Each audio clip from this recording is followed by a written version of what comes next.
Eu cumprimento a todos com a santa e gloriosa paz do Senhor Jesus Cristo. Estamos aqui para mais uma lição da Palavra de Deus desse trimestre abençoado, que a CPAD lançou, dessa revista de jovens e adultos. Ela vinha lançando já há algum tempo a revista de adultos separada da dos jovens, mas agora por causa dessa pandemia do coronavírus, ela lançou essa revista junto de jovens e adultos, pelo motivo de a gente ter nos que reunir numa só classe, numa classe única, os jovens e o adulto, para assim estudarmos a palavra do Senhor em números reduzidos. Então, esta lição que vai pendurar aí nos meses de julho, que já estamos hoje no último dia do mês de julho, e vem agosto e setembro. Esse é o terceiro trimestre da Escola Bíblica Dominical da Assembleia de Deus no Brasil. E a lição que nós vamos meditar nesse momento é a lição de número 7, que vai funcionar, que nós vamos estudar, meditar nela no dia 16 de agosto de 2020, agora no dia 16 de agosto, terceiro domingo de agosto. E o título da lição que nós vamos estudar no dia 16 de agosto, a lição número 7, o título dela é: O povo de Deus deve separar-se do mal. O povo de Deus deve separar-se do mal, é o título da lição. E o texto áureo, ele está em 2 Coríntios, capítulo 6, versículo 17, que diz o seguinte: Pelo que sai do meio deles e aparta-te, diz o Senhor, e não toqueis nada imundo, e eu vos receberei. Repetindo, pelo que sai do meio deles e apartai-vos, diz o Senhor, e não toqueis nada imundo, e eu vos receberei. Então o texto áureo nos deixa bem claro que a única forma de Deus, que é santo, poderoso, maravilhoso, soberano e que não se mistura com o mal, com o pecado, com a imundície, porque o pecado é considerado como uma imundície, é uma lepra espiritual. A única forma de nós nos aproximarmos de Deus, sermos recebidos por Ele, é nós nos apartar do mal e não tocar em nada imundo. É assim que diz a palavra do Senhor, 2 Coríntios, capítulo 6, versículo 17. O texto áureo, a leitura diária que nós temos para essa lição de número 7 é o seguinte: na segunda-feira, Juízes, capítulo 23, versículo de 1 a 13, que é separação, ordem divina. Então, a separação dos crentes do pecado, de tudo que é imundo, que Deus abomina, não é uma ordem do homem, não é uma ordem do pastor, é uma ordem exclusiva de Deus. Terça-feira, Oséias, capítulo 7, versículo de 8 ao 16, diz: O trágico resultado da mistura. Quando o povo de Deus se mistura com o povo do mundo, isso traz um resultado trágico. É uma tragédia para o povo de Deus, tanto no sentido espiritual quanto no sentido físico, material e em geral. Quarta-feira, Deuteronômio capítulo 28, versículo de 1 a 13. Vida separada glorifica a Deus. Quando o crente, comprado e lavado pelo sangue de Jesus, que tomou a decisão de aceitar Jesus, de nascer de novo, de ir morar no céu, de ter uma vida santificada, ele faz isso, ele glorifica o nome de Deus.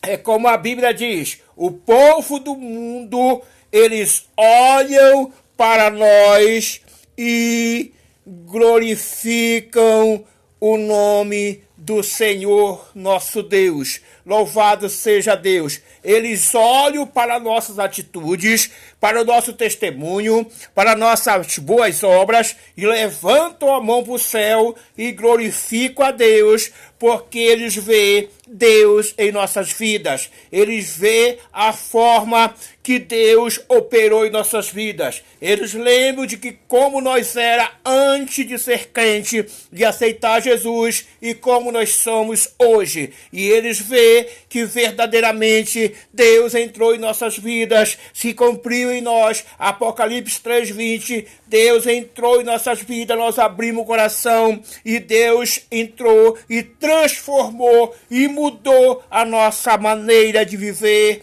de pensar, de agir, de falar e nos fez uma nova criatura. Quinta, Atos dos Apóstolos, capítulo 2, versículo 40, nos diz o seguinte: o ambiente numa igreja despertada. O ambiente numa igreja despertada é um ambiente diferente de uma igreja que não passou por um despertamento.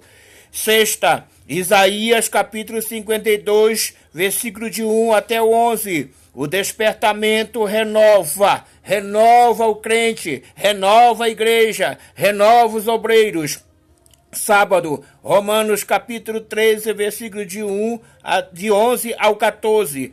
É tempo de despertamento. Então, os tempos e os dias que nós vivemos hoje são dias e tempo de despertarmos. Levanta tu que dorme, desperta tu que dorme, levanta dentre os mortos, diz a palavra do Senhor nosso Deus. A introdução desta lição nos diz: nesta lição, iremos estudar os preparativos para os judeus, os preparativos que os judeus fizeram para pôr os alicerces da nova forma de vida que eles iniciariam em Jerusalém depois dos anos no cativeiro em Babilônia. Ali eles viveram espalhados pelos vastos territórios daquele reino. E agora iriam viver uma vida comunitária conforme os ritos de Israel. Uma vida diferente. Nós sabemos que quando nós estávamos lá no mundo de pecado, andando segundo o apóstolo Paulo descreve na carta aos Efésios capítulo 2, estávamos nos mortos nos nossos delitos de pecado, andávamos segundo a concupiscência da carne, a vontade da carne, segundo a vontade do príncipe deste mundo que é Satanás, e fazíamos tudo que a nossa carne nos agradava. Mas estando nós nessa situação, Jesus Cristo morreu no Calvário, derramou seu sangue e pagou o preço da nossa redenção, do nosso resgate e nos deu vida com abundância. Pela graça sois salvos por meio da fé. Isso não vem de vós, mas vem de Deus, não vem das obras, para que ninguém se glorie. Isso é que diz o apóstolo Paulo aos Efésios capítulo 2, ao nosso respeito, mostrando a maneira como nós vivíamos antes de aceitar Jesus e como nós passamos a viver após aceitar Jesus. Primeira parte da lição nos diz assim: somente os judeus retornariam a Judá. Somente os judeus eram para retornar a Judá. Ninguém mais que não fosse judeu poderia retornar do cativeiro para Judá. Para uma pessoa ser considerada apta para fazer parte do grupo que iria transferir-se para Jerusalém, exigia-se que esse povo, provasse a sua linhagem, que provasse ser realmente de Israel. Na primeira triagem foram excluídas 652 pessoas, até alguns filhos de sacerdotes cujos nomes não foram achados nos registros das genealogias foram rejeitados como imundos. Esdras, capítulo 2, versículo 59 ao 62. Os judeus mestiço, nascido de casamentos mistos durante o cativeiro em Babilônia, não fariam parte do grupo dos judeus que retornariam a Judá. Somente aqueles que comprovassem a sua ascendência puramente judaica fariam parte daquele grupo. Deus não aceita mistura do seu povo com o povo do mundo. Não pode haver comunhão da luz com as trevas. A história de Israel registrava uma amarga experiência nesse sentido, quando os israelitas, libertados pela mão do Senhor, se preparavam para ir a Canaã, um grande povo de mistura não israelita queriam acompanhá-los. Foi exatamente essa gente que durante o trajeto pelo deserto foi fonte inspiradora de murmuração, conforme nos diz Números capítulo 11, versículo 4. A Bíblia diz: estreita é a porta, apertado é o caminho que leva à vida. Mateus 7,14. Não é lucro e sim grave prejuízo alguém querer facilitar a entrada de mistura de gente, dando maior ênfase à quantidade do que à qualidade. Jesus disse: necessário vos é nascer de novo. João capítulo 3, versículo 7. Então essa é a primeira parte da lição dessa lição de número 7, que vamos estudar no dia 16 de agosto. O que é que nos chama muito a atenção aqui, louvado seja o nome do Senhor, é que os judeus, que alguns filhos de sacerdote, cujos nomes não foram achados nos registros da genealogia, foram rejeitados. Então os judeus rejeitavam que houvesse mistura entre eles e o povo não judeu. Hoje os judeus são representados pela Igreja do Senhor. Então, Deus não aceita mistura do seu povo santo, comprado e lavado pelo sangue de Jesus, com o povo do mundo. O que é um judeu misto? O que é um crente misto? Casamento entre uma pessoa crente salva e uma pessoa não crente. E isso gera filhos, que é exatamente uma mistura de crente com não crente. É misto, uma mistura, não é puro. E Deus não aceita, porque Ele diz que não pode haver comunhão entre as trevas e a luz. Então essa lição, o título dela é: o povo de Deus deve apartar-se do mal e não tocar nada que é imundo. Então, os crentes são comparados como a luz do mundo e o sal da terra. E as pessoas não crentes que não aceitaram Jesus como Salvador, que não têm seus nomes escritos no livro da vida, são comparados como filhos das trevas, filhos da desobediência, filho da ira, filho do diabo. Isso é que a Bíblia diz. Então, a Bíblia nos diz que os filhos de Deus devem se casar com os filhos de Deus. Nós vemos que Abraão nos deu esse exemplo quando ele disse para o seu servo Gerazim ir até o seu povo, os seus descendentes judeus, e buscar uma esposa, uma noiva, para se casar com seu filho Isaque. Nós vimos também o próprio Isaque aconselhando seus filhos Isaú e Jacó, para que eles não se casassem com as mulheres ímpias daquela região, mas sim que fosse até os seus descendentes e se casasse com judeu. Então era era judeu com judeu. Hoje, Deus requer que os crentes se casem com crente, moças crente com rapazes crente, rapazes crente com moças crente, crente com crente, luz com luz, sal com sal, treva com treva, cada um no seu ambiente adequado. Aleluia. E a lição está dizendo que há um grande prejuízo espiritual quando um crente, luz do mundo,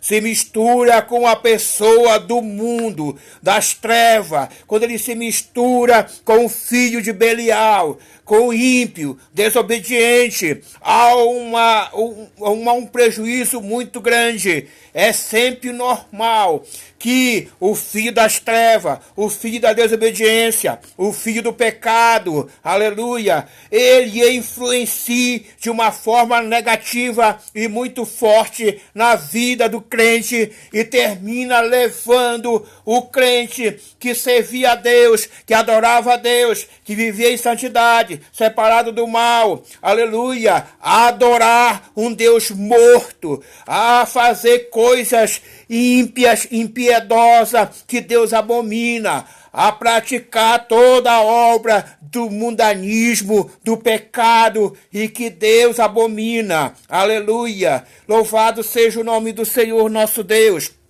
Muitas vezes uma moça, ela diz para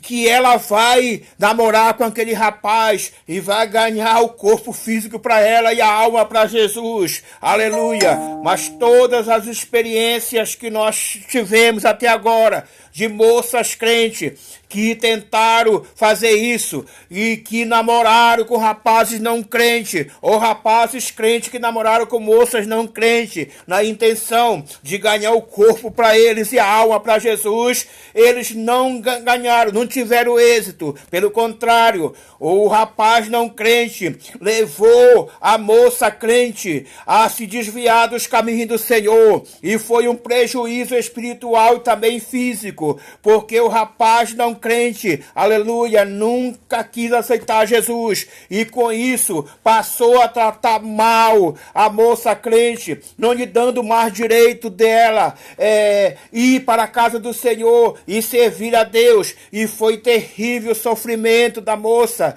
aleluia, foi terrível. Por quê? Porque ela abandonou os caminhos do Senhor, aleluia, ela se juntou com o filho da desobediência, e Deus não está nesse negócio, Deus não aprova. E quando Deus não está no namoro, quando Deus não está no noivado, quando Deus não está no casamento, aí fica muito difícil a situação, aí dá tudo errado, aleluia. Os discípulos só não afundaram no mar da Galileia porque Jesus estava dormindo na proa do barco, e eles chamaram Jesus, e Jesus acalmou a tempestade, aquietou o vento. Quando Jesus está no casamento, acontece como aconteceu naquele casamento em Caná da Galileia, que acabou o vinho, que simboliza a alegria, que simboliza o prazer, que simboliza o amor. Mas Jesus estava no casamento, foi convidado, e ele mandou encher 6 talhas de água e mandou servir. E pelo milagre e poder de Jesus Cristo, a água foi transformada em vinho. A água ali no casamento simboliza a frieza do casamento, o amor que acabou. Acabou o vinho no casamento, simboliza ali, acabou o amor, acabou a afeição, acabou o afeto, acabou o carinho, acabou a atração, acabou tudo. Mas Jesus transformou a água em vinho. É como Jesus transformou a tristeza, a falta de amor, o desafeto. Jesus transformou tudo isso em alegria. Jesus restaurou aquele casamento. Transformar água em vinho é restaurar o amor, é restaurar o casamento, é fazer com que o esposo volte a amar a esposa volte a amar o esposo, e Deus entra novamente e resolve tudo. Louvado seja o nome do Senhor nosso Deus. Aleluia. Nós vemos aqui então, aleluia, que Deus não aceita a mistura de seu povo com o povo do mundo. Ele não aceita, ele não concorda, não é da vontade de Deus, não é do agrado de Deus, que o seu povo se misture com o mundo. Aleluia. Não quer dizer que um crente não possa conversar com uma pessoa não crente, não quer dizer que ele não possa ser amigo do não crente. Ele tem que conversar, ele tem que ser amigo, porque ele tem que falar do amor, da misericórdia de Deus, ele tem que pregar a palavra de Deus para o não crente. Deus ama o pecador, as pessoas que ainda não são crentes. Deus ama, Deus amou o mundo de tal maneira que deu seu Filho unigênito, para que todo aquele que nele crê não pereça, mas tenha vida eterna. É o texto áureo da Bíblia, é João capítulo 3, versículo 16, aleluia. Deus ama o pecador, as pessoas que não são crentes. Deus ama a sua alma, Deus quer salvar. O que Deus não ama são as atitudes pecaminosas, o modo de proceder, são as coisas odiosas, são o pecado, as obras praticadas pelas pessoas não crentes, as obras da carne, é a inimizade, é a porfia, é a idolatria, é a bebedice, são os vícios, é o ódio, é aquilo que o diabo veio fazer e que usa as pessoas que não são de Deus para fazer, matar, roubar, destruir, essas obras da carne, aleluia, essas obras de ódio, as obras que Caim praticou contra o seu irmão Abel, essas obras Deus não ama, essas obras Deus abomina, são essas as coisas que Deus disse para nós não amar. Se nós amar essas obras má das pessoas, aleluia, cruéis, que eles fazem, que desagrada a Deus, o amor de Deus não está em nós, aleluia. Quando Deus disse, Deus amou o mundo de tal maneira, foi as pessoas que estão distantes dele, são as pessoas que cometem pecado. Deus ama essas pessoas, quer salvar a alma delas, mas as suas obras ele abomina, e nós também temos que abominar essas obras. Nós não podemos falar a mesma linguagem do povo do mundo. Nós não podemos agir e praticar as obras que eles praticam. Nós temos que ter a nosso linguajar diferente, a nossa maneira de vestir, a nossa maneira de andar, a nossa maneira de agir tem que ser diferente deles, separado deles. Aleluia, louvado seja o nome do Senhor. A Bíblia diz, bem-aventurado o homem que não anda segundo o conselho dos ímpios, Salmo 1, e nem se detém no caminho dos pecadores. Se detém no caminho dos pecadores é não praticar as obras que ele pratica, e nem se assenta na roda dos escarnecedores, aqueles que zombam, aqueles que criticam, aqueles que ficam rindo, zombando, criticando das obras de Deus, blasfemando da obra de Deus, da palavra de Deus, do nome de Deus. Nós não podemos nos sentar na roda deles, aleluia. A história de Israel registra uma amarga experiência nesse sentido, quando os israelitas, libertos pela mão do Senhor, se preparavam para ir a Canaã, aleluia, saindo do Egito de lá, que Deus tirou eles pela mão forte de Moisés. Saiu uma mistura de gente com eles, dos egípcios, pessoas que tinham se casado, mulheres egípcias com homens judeus com mulheres egípcias, e foi exatamente esse povo, segundo a lição aqui está nos dizendo, que começaram a murmurar e influenciaram os judeus também a murmurar. Foi eles que levaram os judeus a murmurar, foi eles que levaram os judeus ali, incentivaram eles a construir o bezerro de ouro ali no pé do Monte Sinai, e ali cometer pecado, ali de danças, de bebedice, de sexo ilícito, ali no pé do monte. Foi eles que causaram toda a murmuração, a idolatria, toda a revolta, o pecado contra Deus. Foi essa mistura, aleluia. Por isso que Deus não aceita, não concorda que o seu povo se misture com o povo do mundo, aleluia. Louvado seja o nome do Senhor. O povo que saiu do Egito acompanhando os israelitas em direção à terra prometida, aleluia. Aquela mistura de egípcios levou eles ali a morrerem no deserto, e dos que saíram do Egito de 20 anos para baixo, somente Josué e Caleb entraram ali na terra prometida. Aleluia. Então, nós temos louvado e engrandecido seja o nome do Senhor. Segunda parte da lição, aqui nos diz, aleluia, os judeus não aceitaram a ajuda dos samaritanos. Os judeus não aceitaram. Quem eram os samaritanos? Os samaritanos eram uma mistura de gente, na sua maioria, de origem pagã. Este povo apareceu depois do ano 721 a.C., quando o reino de Israel foi derrotado pelo exército de Sargão II e as 10 tribos do norte, levadas cativas para a Síria, por ordem do rei da Síria, foram trazidos povos de Babel, da Cuta da Ava e da Amate e da Safarvaim, e habitaram cidades de Samaria em lugar dos sacerdotes, e tomaram Samaria em herança e habitaram em suas cidades. Segundo Reis, capítulo 17, versículo 24. Veja como surgiu esse povo samaritano. Posteriormente, o rei da Síria enviou-lhes um sacerdote dos israelitas para ensinar ao povo da terra temor de Deus. Assim, os samaritanos temiam o Senhor, mas também serviam aos seus deuses. Deus não aceita isso, que o seu povo sirva a ele e sirva ao mundo. Deus diz, não tem como o povo servir a Deus e servir a Baal. Aleluia. Porque ou eles vão agradar a Deus e desagradar a Baal, ou vão agradar a Baal e desagradar a Deus. Então o povo tem que tomar uma decisão. O povo não pode ficar em cima do muro.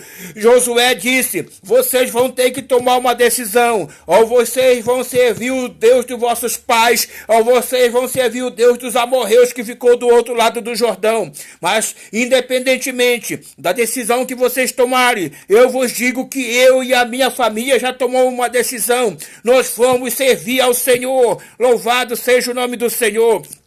O sacerdote, o líder espiritual, o pastor da igreja, ele tem que deixar bem claro a posição tomada por ele e pela sua família. A sua família, a família do pastor, do líder da igreja, tem que abraçar a decisão que ele tomar de servir a Deus. O pastor tem que ensinar ao povo, a sua igreja, a forma correta, como eles têm que servir, adorar a Deus e tomar uma decisão e sair de cima do muro. Porém, eles têm que agir da mesma forma que Josué agiu, não por força nem por violência. O pastor, o líder espiritual, não pode forçar ninguém, aleluia, a servir a Deus da maneira correta, mas tem que ensinar. E a igreja tem seus estatutos, a igreja tem suas normas, a igreja tem suas regras. E se um membro não andar de acordo com a palavra do Senhor, não tomar a decisão de obedecer às regras, às normas, os estatutos, ele tem que ser aplicado na disciplina, porque isso acontece também nas firmas onde trabalhamos.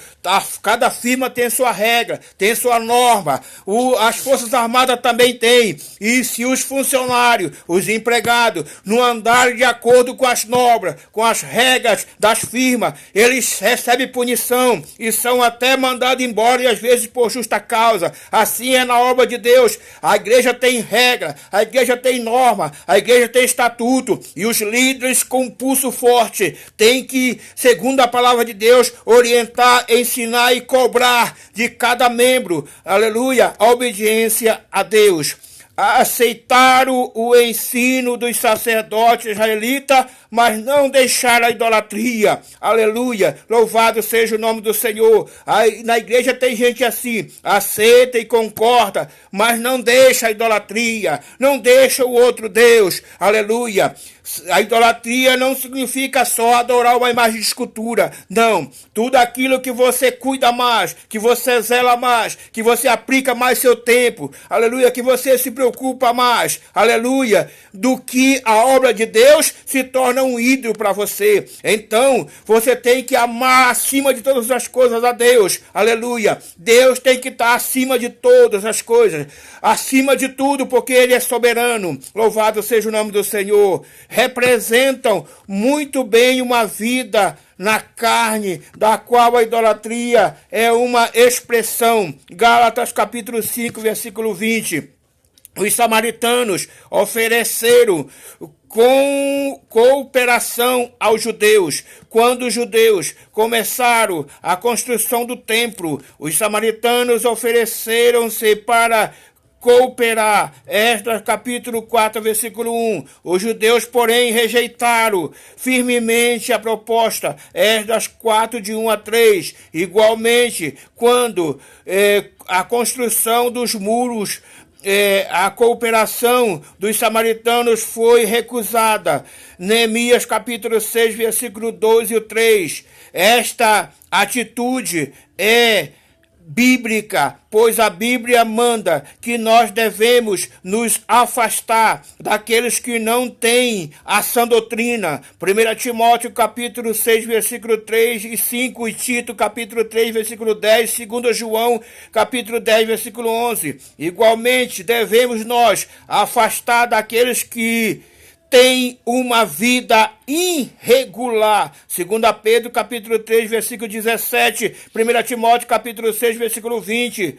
E 2 Tessalonicenses, capítulo 3, versículo 6 e 14. Como também aqueles que causam divisões. Romanos, capítulo 16, versículo 17 e 18. 2 Pedro, capítulo 2, versículo 10 e o 13. Aleluia. Os samaritanos procuram aparentar-se com os judeus.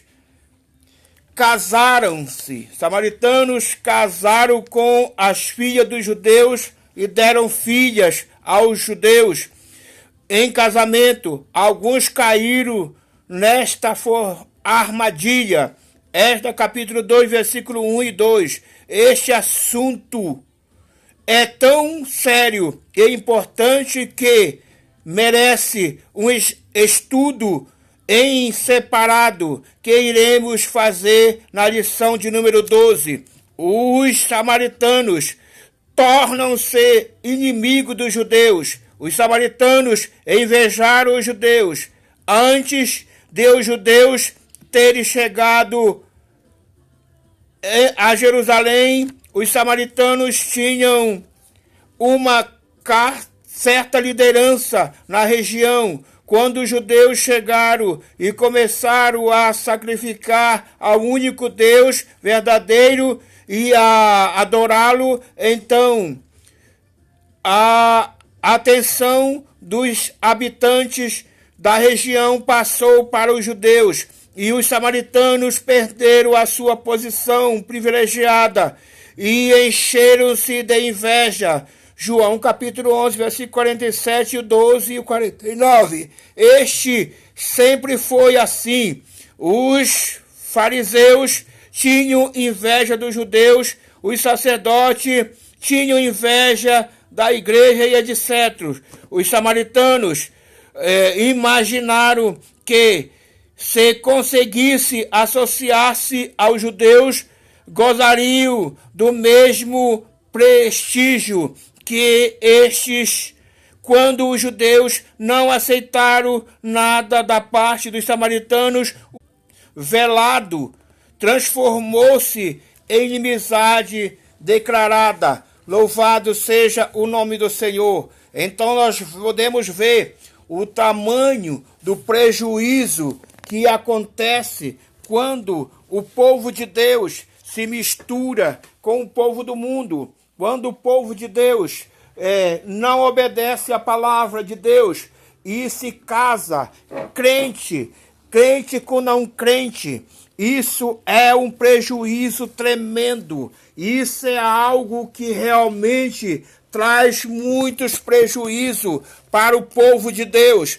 Por isso que Deus sabiamente orienta o seu povo. Infelizmente, muitos crentes não obedecem a palavra de Deus, não obedecem o pastor, não obedecem os ensinos da igreja, a sua liderança. E por isso, a igreja do Senhor tem passado por grandes provas, por grande luta, por grande dificuldade, exatamente pela desobediência, por se juntarem, aleluia, se casarem, crentes com não crentes, e praticarem as mesmas obras dos não crentes.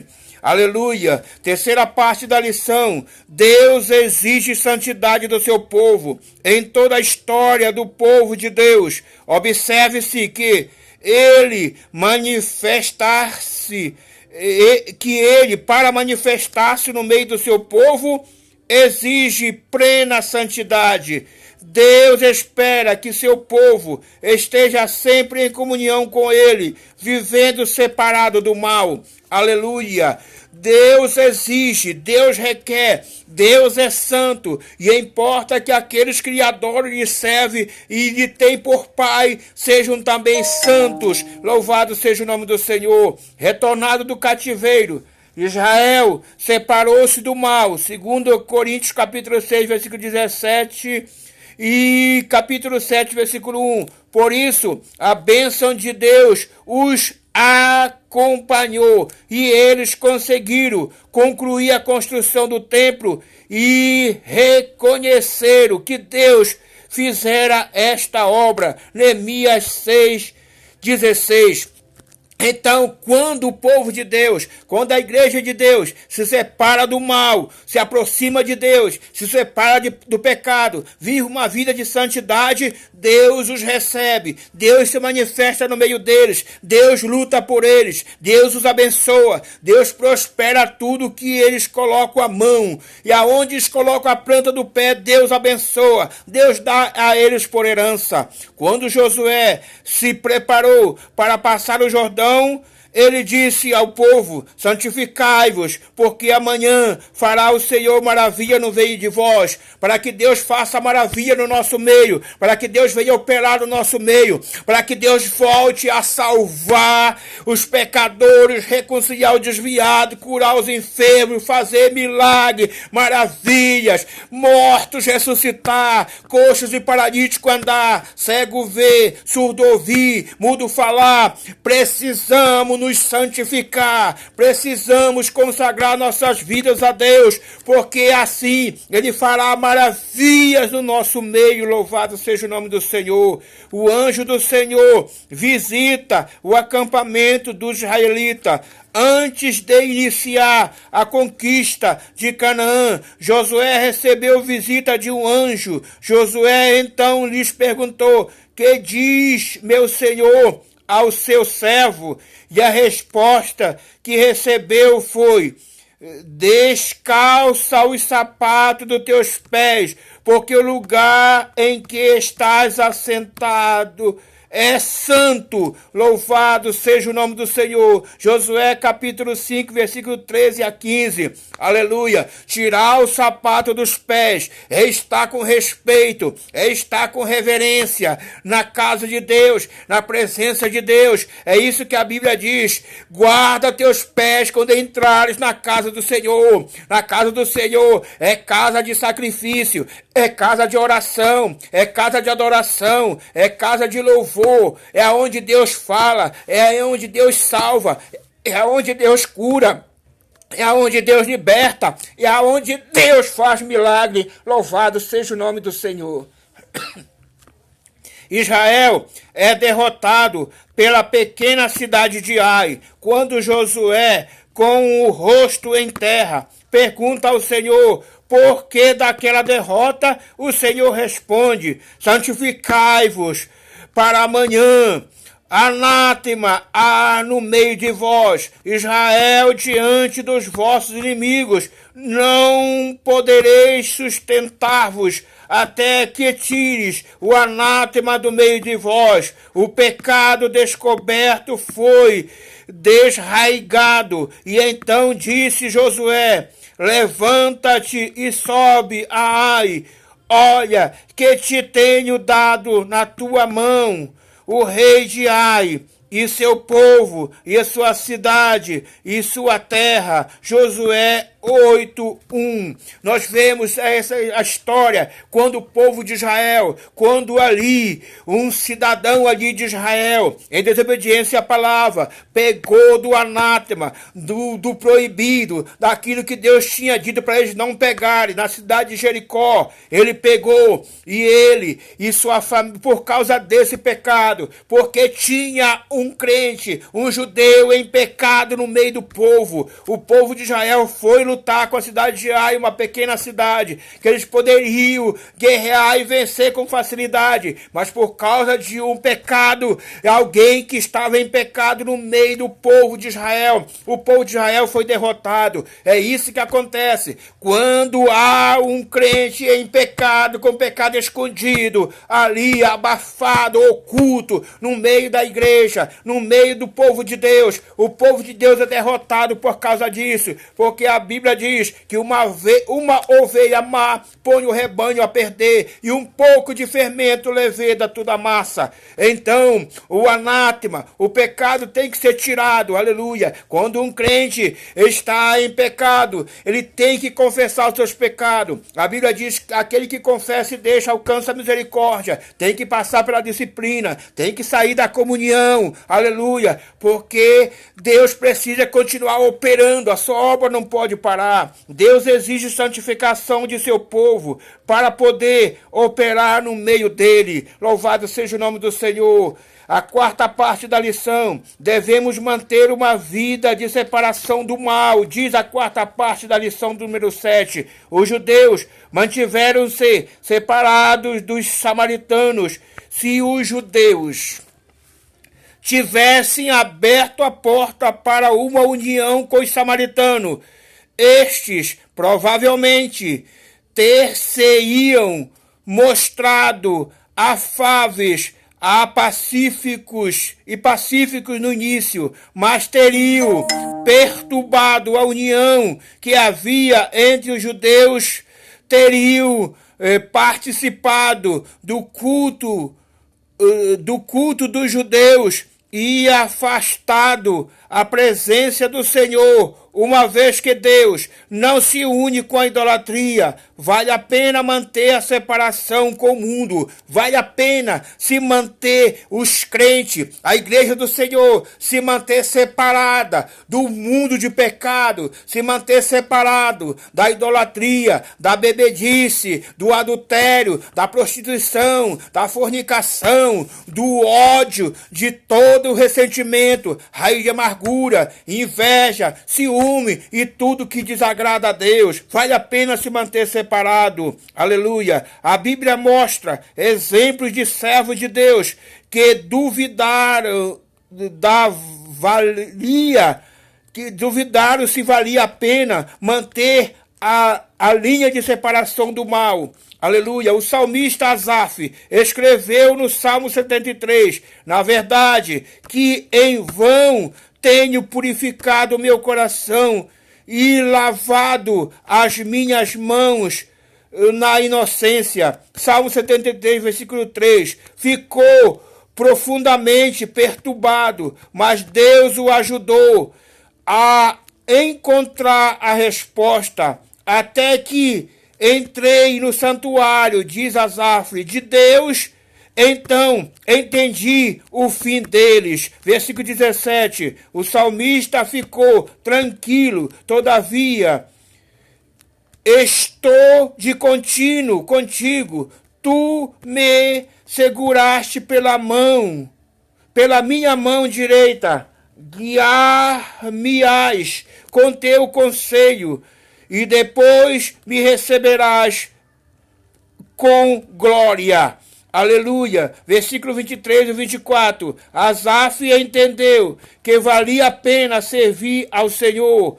Malaquias respondeu aos que diziam ser inútil servir ao Senhor. Malaquias 3,15, dizendo: há um memorial escrito diante dele para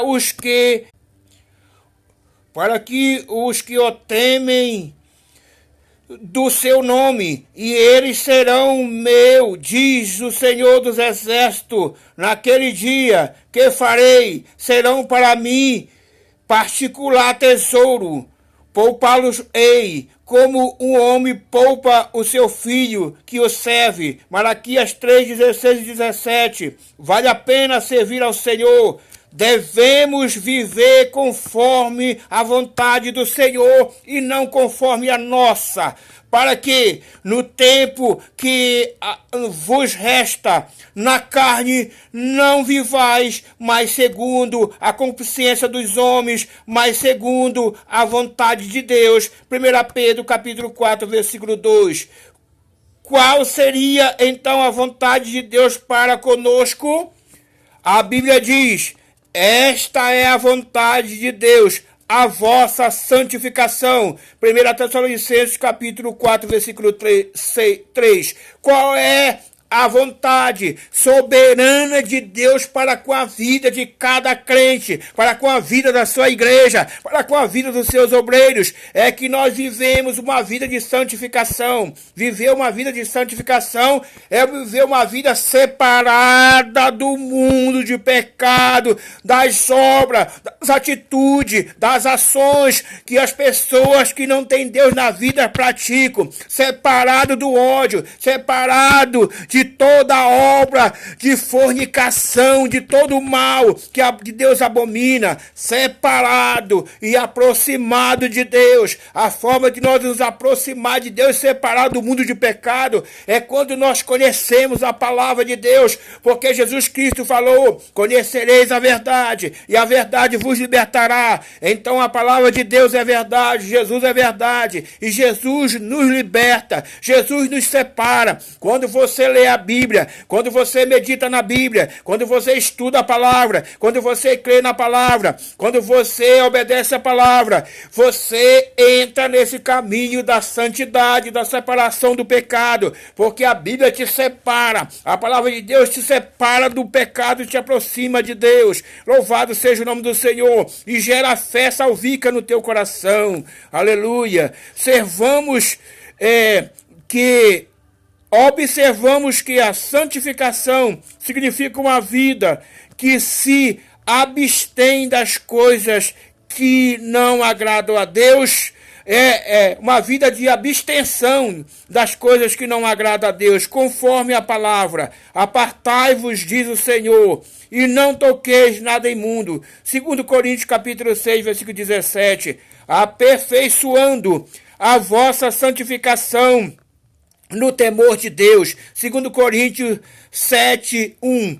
A santificação, ela tem que ser aperfeiçoada, aleluia, aperfeiçoada com a meditação da palavra, com o estudo da palavra, se alimentando da palavra, com jejum, com oração, ela vai sendo aperfeiçoada. Devemos sempre muito desejar-lhe agradáveis, aleluia, andando dignamente diante do Senhor. Nós, os crentes, cada dia devemos andar dignamente diante do Senhor, agradando o Senhor em tudo. Colossenses capítulo 1, versículo 11. Guardando os seus mandamentos, ou seja, colocando os mandamentos do Senhor em prática. Aleluia. Vivendo de acordo com os mandamentos do Senhor e fazendo o que é agradável à vista do Senhor. Porque Deus está sempre com seus olhos voltados para nós. Nós estamos sempre diante da vista dele, dos olhos dele, como chama de fogo. A bênção acompanha os que vivem conforme a vontade de Deus,